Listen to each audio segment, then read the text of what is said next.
Assalamualaikum warahmatullahi wabarakatuh. Di sini kami dari kelompok 4 akan membuat video tentang pengkritikan demokrasi di bawah pemerintahan Muhammad Hatta. Saya Nadia Swastika Ayu dengan NIM 1312300-257.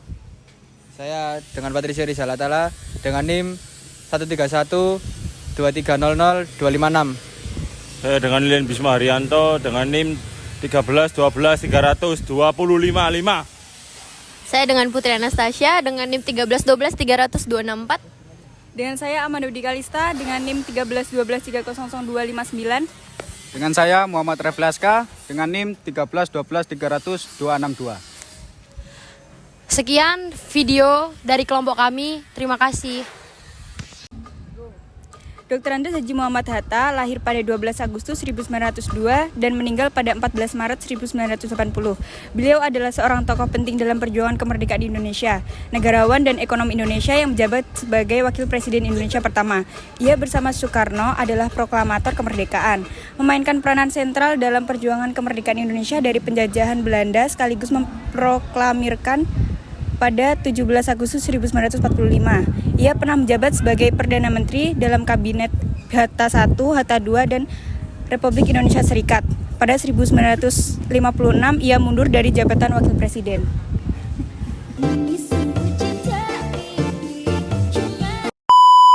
Hatta dikenal akan komitmennya pada demokrasi. Ia mengeluarkan maklumat 10 yang menjadi tonggak awal demokrasi Indonesia.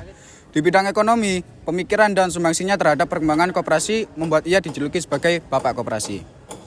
Hatta meninggal pada 1980 dan jenazahnya dimakamkan di TPU Tanah Kusir, Jakarta.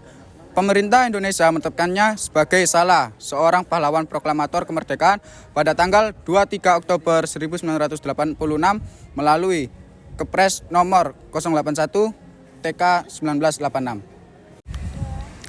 Penting untuk dicatat bahwa Bung Hatta hidup di zaman yang berbeda dan konsep HAM yang kita pahami saat ini belum begitu dikenal atau ditekankan secara luas pada masa itu.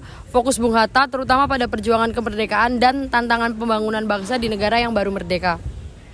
Selama berkuasa, Bung Hatta menghadapi berbagai tantangan, antara lain ketidakstabilan politik, pembangunan ekonomi, dan kohesi sosial. Permasalahan tersebut memerlukan perhatian dan upayanya untuk mewujudkan pemerintahan yang stabil dan memajukan kesejahteraan rakyat Indonesia. Namun, memang benar bahwa ada beberapa kasus di mana permasalahan HAM tidak mendapatkan perhatian yang layak. Misalnya pada tahun-tahun awal kemerdekaan terjadi kasus-kasus represi politik dan pelanggaran kebebasan sipil. Ada yang berpendapat bahwa pemerintahan Bung Hatta tidak memprioritaskan penanganan isu-isu HAM ini secara memadai.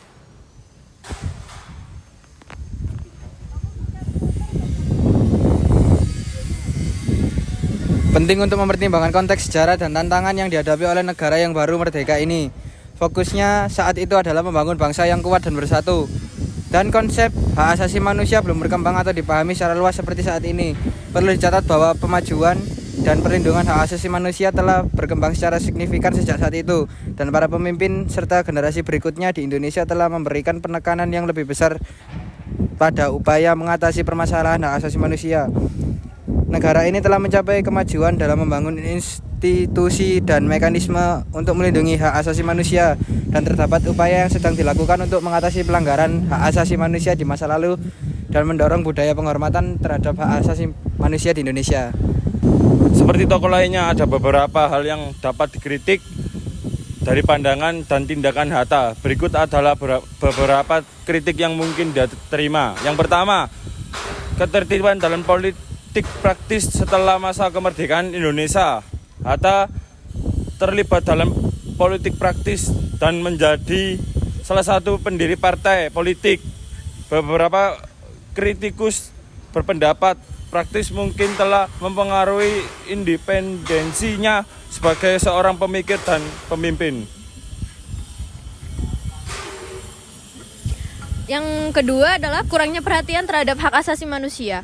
Beberapa kritikus berpendapat bahwa Hatta kurang memberikan perhatian yang cukup terhadap perlindungan hak asasi manusia dalam perjuangan kemerdekaan dan tindakannya sebagai pemimpin. Mereka berpendapat bahwa ada beberapa kebijakan atau tindakan yang mungkin telah melanggar hak asasi manusia. Yang ketiga, kurangnya perhatian terhadap peran perempuan. Beberapa kritikus berpendapat bahwa Hatta kurang memperhatikan perhatian yang cukup terhadap peran perempuan dalam perjuangan kemerdekaan dan pembentukan negara.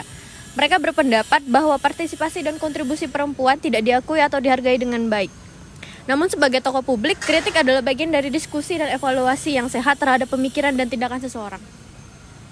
Salah satu solusinya adalah dengan memperkuat sistem hukum dan pemerintahan yang menjunjung tinggi nilai-nilai hak asasi manusia.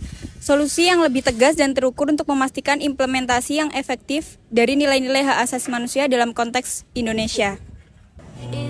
Sekian video dari kelompok kami, mohon maaf apabila terdapat kesalahan kata. Wassalamualaikum warahmatullahi wabarakatuh.